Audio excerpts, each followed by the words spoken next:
Hoje nós temos a alegria de celebrar uma festa que quase nunca cai no domingo, né?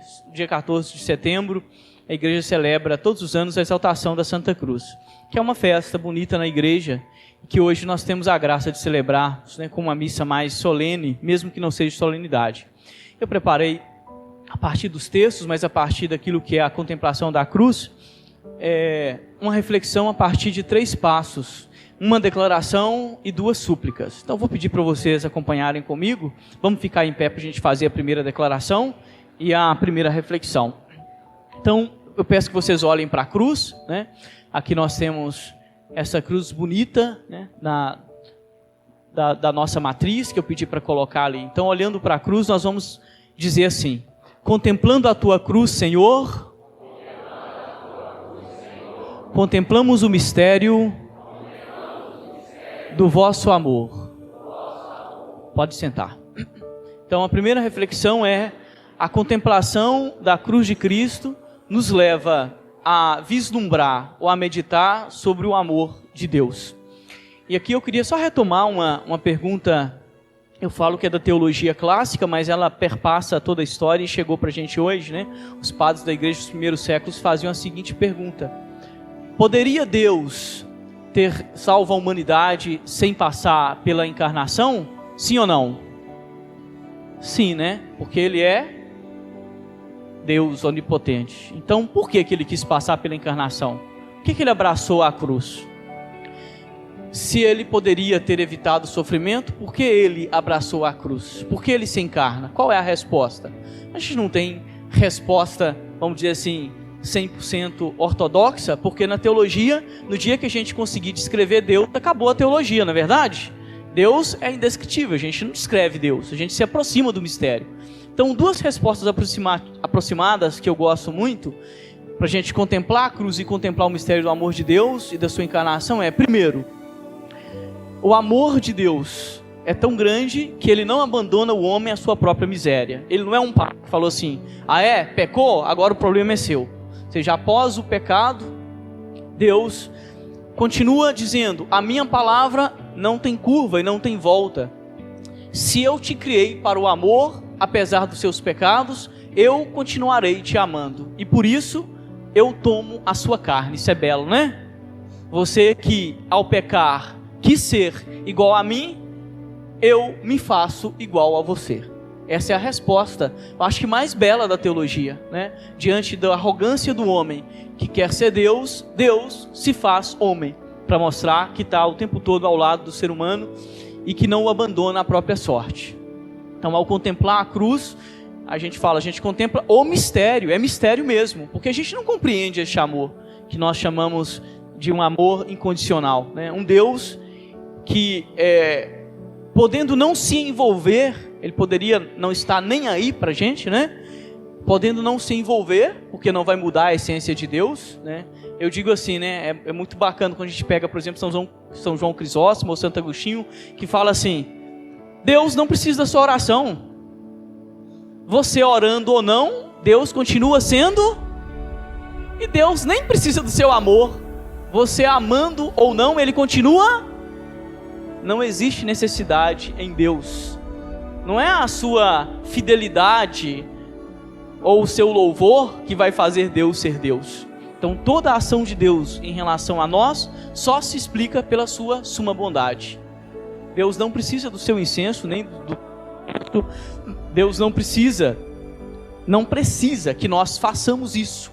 Por isso a oração e a presença de vocês aqui precisa brotar de um amor autêntico, não de uma obrigação.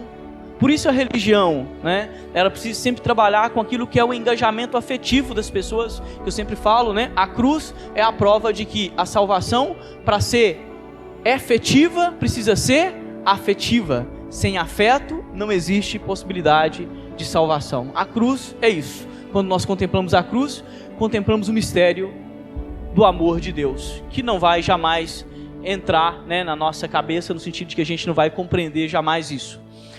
Isso é a primeira declaração. Ao contemplar a cruz de Cristo, contemplamos o amor de Deus. E ficamos assim meio que boca aberta, né? Meu Deus, como é possível que o Senhor me ame tanto sabendo quem eu sou?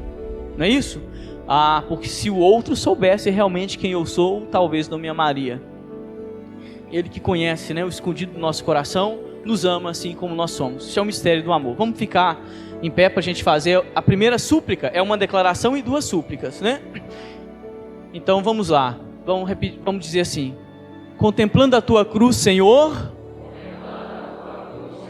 ajuda-nos a viver no teu amor.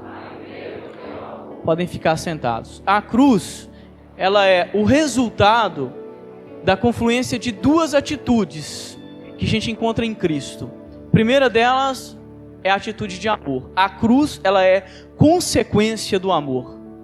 Como a encarnação é consequência do amor, né?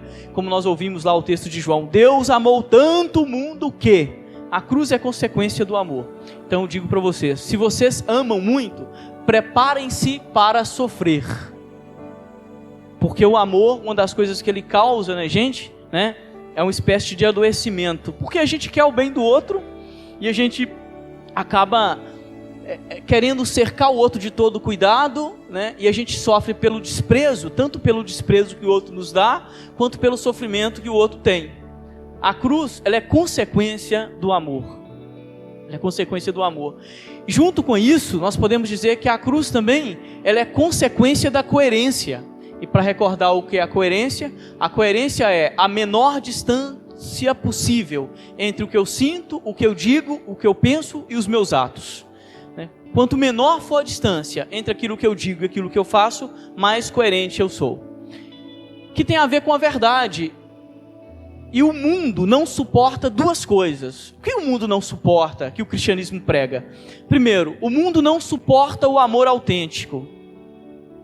O mundo só suporta o amor interessado. O amor autêntico não agrada ao mundo. Pelo contrário, o mundo prega revanche. Cada um de nós sabemos bem onde o sapato aperta. E eu vou dizer algo aqui que nós vivemos em alguns momentos da nossa vida, né? Olha, quantas vezes a gente fica feliz pela desgraça do nosso inimigo? Não são poucas pessoas. Quantas vezes você fica literalmente feliz porque o seu inimigo se deu mal? Isso pode ser considerado uma atitude espiritual? Se vangloriar da miséria e da desgraça do seu inimigo? Mas nós somos assim, porque o mundo prega revanche. A estrutura do mundo não admite perdão e amor. Quem abraça o amor e o perdão é sempre considerado um tolo, porque nada contra a corrente, né? A espiritualidade ela é muito importante para a gente, porque ela entra lá onde a gente nem percebe, e é lá onde a gente nem percebe que ela faz a revolução. Por exemplo, na sua alegria em ver a desgraça do seu inimigo. Ali está, por exemplo, a perversidade que te afasta de Deus. O mundo não suporta um amor desinteressado. Segunda coisa que o mundo não suporta, a verdade. Mas eu não estou falando da sua verdade. Eu estou falando da honestidade de buscar aquilo que é verdadeiro, mesmo que vá contra a sua narrativa. Nós temos tendência a manipular a verdade o tempo todo para satisfazer o nosso ego ou para ter ganhos. Então, meu irmão, minha irmã, se você vive buscando a verdade e um amor autêntico, prepare-se para ser crucificado. Se não for como Jesus na cruz, vida longa a todos vocês, pode ser esse ser crucificado do dia a dia, né? Dos murmúrios, das fofocas, da incompreensão, né? Todas as vezes que nós buscamos a verdade, não a sua, mas a verdade, né? Daquilo que é realmente olhar as coisas e a partir da honestidade intelectual ver o que é verdadeiro ou o que é mentiroso, nós incomodaremos o mundo. Jesus incomoda porque ama e porque é verdadeiro. Aliás, são as 2 frases mais belas para definir o ser de Deus, né? Primeiro, quando a gente pensa em João, todas as 2 nos textos joaninos que Jesus vai falar, né? Conheça a verdade vos fará livres. Ou quando ele diz, eu sou o caminho, a verdade e a vida. Ou ainda quando João vai definir lá no capítulo 1 da primeira carta, Deus é amor, quem não ama não conhece a Deus. Deus é verdade e amor. Quanto mais nós nos aproximamos da verdade e do amor, mais a gente incomoda. E como a gente tem dificuldade de manifestar o amor, né? Eu estava contando ontem uma experiência para um amigo meu, e já vou passar para a segunda moção, para vocês entenderem isso, né? Fui celebrar uma vez em Lafayette, que é um grande santuário, né, que nós temos lá, e tem um amigo meu que é muito tímido, um padre amigo meu que é muito tímido.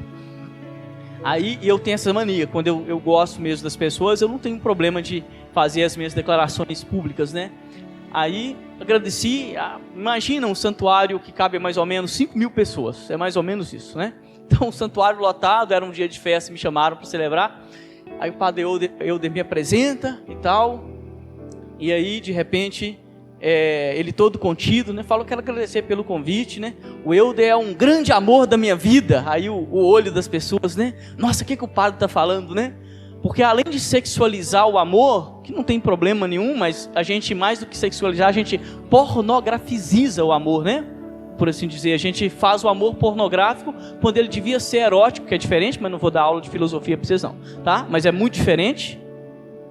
Então, quando eu manifesto o meu amor, eu corro o risco de ser julgado, de condenado, porque o mundo não suporta as declarações verdadeiras. As declarações verdadeiras, elas sempre causam incômodo, e elas podem te levar. Vocês amam e buscam a verdade, preparem-se para o martírio e para a cruz, se já não estão sendo crucificados. Vamos ficar em pé para fazer a última súplica. A última súplica vai ser assim: contemplando tua cruz, Senhor, ajuda-nos a encontrar sentido em nossa dor. Podem ficar sentados. Última reflexão para a gente terminar. A espiritualidade verdadeira, ela passa pela contemplação, no caso cristão, da cruz de Cristo, e a cruz de Cristo nos ajuda a ressignificar as nossas dores, né? Eu gosto muito dessa definição, entre aspas, nova da OMS sobre a saúde, né? Este bem-estar supostamente completo, biopsicossocial, e aí depois a gente acrescenta o espiritual, porque traz a espiritualidade como, não somente como promotora de saúde, mas como dimensão fundamental do ser humano. No caso cristão, a cruz de Cristo, ele pode ressignificar a sua dor. A cruz de Cristo é verdadeiramente, no seu mistério, uma fonte de ressignificação daquilo que seriam as nossas dores. Então, quanto mais a gente se aproxima do mistério de Deus e dessa cruz, mais a gente, não é que a gente tem que comparar, é uma besteira pensar que existe dor maior ou dor menor. Cada um vive a sua dor, e não se trata disso. Não se trata de ficar comparando as dores, porque isso, além de ser injusto, né, eu acho isso muito mesquinho. Nós não sabemos o tamanho da dor do outro para falar se ela é menor, né, ou maior. Não é comparar. Mas quando nós nos aproximamos da cruz de Cristo e daquilo que são os sofrimentos, e até os sofrimentos dos nossos irmãos que estão do lado, claro, a gente acaba sem querer querendo, né, como dizia o grande filósofo mexicano, a gente acaba comparando, mas nessa comparação existe uma espécie de compreensão e de ressignificação daquilo que nós estamos sofrendo. E aí eu queria trazer para vocês uma indicação, para mim muito bela, este filme muito triste, mas também muito belo, eu sempre indico quando eu posso. Este ano está fazendo 31 anos do maior genocídio que nós temos história do continente africano. Em 100 dias, 800 mil pessoas foram assassinadas em Ruanda. A etnia Hutu matou 800 mil Tutsis. E a história que vocês conhecem ou talvez não conhecem a Bélgica coloniza, né, Ruanda, coloca os Tutsis no poder, depois eles saem e de repente é eleito um presidente da outra etnia, que é um Hutu, e o avião dele é abatido. E assim que o avião dele é abatido, tem uma ordem que matem todas as baratas. Se distribuiu milhares de facões, e aí as pessoas foram assassinadas, né? Os vizinhos assassinaram, olhavam no seu documento, você é Tutsi? Então matava. Em 100 dias, 800 mil pessoas foram assassinadas, né? Mulheres grávidas que tiveram os ventres rasgados, bebês de 3, 4 anos que eram jogados para cima e partidos ao meio com facão. E aí, alguns refugiados foram para uma escola onde tinha um missionário belga, um padre. Todos que estavam na região, europeus, foram para aquela escola. Eu não tenho vergonha de falar isso, porque isso é público, pode procurar na internet. É a maior vergonha da ONU, uma das maiores vergonhas da ONU. A ONU manda um caminhão para retirar os europeus, de forma especial os franceses e os belgas, e deixa lá quase 2.000 pessoas tutsis para morrer. E o padre, que era missionário, né, o filme vai mostrar um pouquinho isso, né? Um missionário jovem vai no caminhão e fala: "O senhor não vem?" Aí o padre diz: "Como que eu posso permitir que o meu povo passe por esse martírio sozinho? Eu não estou salvando a minha vida. Se eu saio daqui, eu jamais vou conseguir olhar para as pessoas, eu jamais vou conseguir ouvir o nome padre." E aí tem uma narrativa, claro, tem muita poesia também, né? Mas não é um filme do Rambo não, tá, gente? 31 anos dessa coisa horrível. E aí o padre, ele oferece aquilo que pode oferecer, a última missa, o último sacrifício. Fala: "Olha, assim que os caminhões da ONU passarem por esses portões, nós seremos massacrados, não com arma de fogo, mas com facão, arma branca. E o último ato que eu posso fazer é unir o meu sacrifício ao sacrifício da cruz. Vamos celebrar a Eucaristia." E celebra a Eucaristia. É um ato, é uma coisa muito pesada, não é isso? Algumas crianças conseguem fugir num caminhão, mais ou menos lá, que ele arruma, e por isso a história é contada, né? Porque senão a história não seria contada. E aí ele celebra a última missa. E aí aquele canto, né, enche o pátio, e logo após 2.000 pessoas são assassinadas naquele colégio, juntando-se ao coro dos 800 mil assassinados. Como a cruz de Cristo tem poder para nos fazer passar pela barbárie. Isso é incrível. Só quem vive sabe. Hoje nós estamos celebrando um 7º dia de uma criança, Noah, se eu não me engano, não sei se o avô está por aí, se a família está por aí, né? Como que a gente vive? Como que a gente suporta o massacre e a morte do inocente? Que aquele que não é inocente, a gente ainda mais ou menos fala: fez por merecer, né? O que é extremamente, na minha opinião e na minha convicção, perverso. Mas a morte do inocente, ela mexe muito mais conosco. Como que a gente suporta, né? Como que a gente passa pela cruz do câncer, do não ter dinheiro para pagar a merenda do filho? Como que a gente passa pela cruz do desprezo, do término do matrimônio, ou simplesmente, vamos dizer assim, daquilo que seria a cruz da angústia, que você não pode contar para ninguém, ou pode até tentar, mas não será compreendido, né? Como que a gente passa por isso? Olhando para a cruz de Cristo. Essa é a nossa fé, essa é a nossa espiritualidade, e é assim que nós cremos.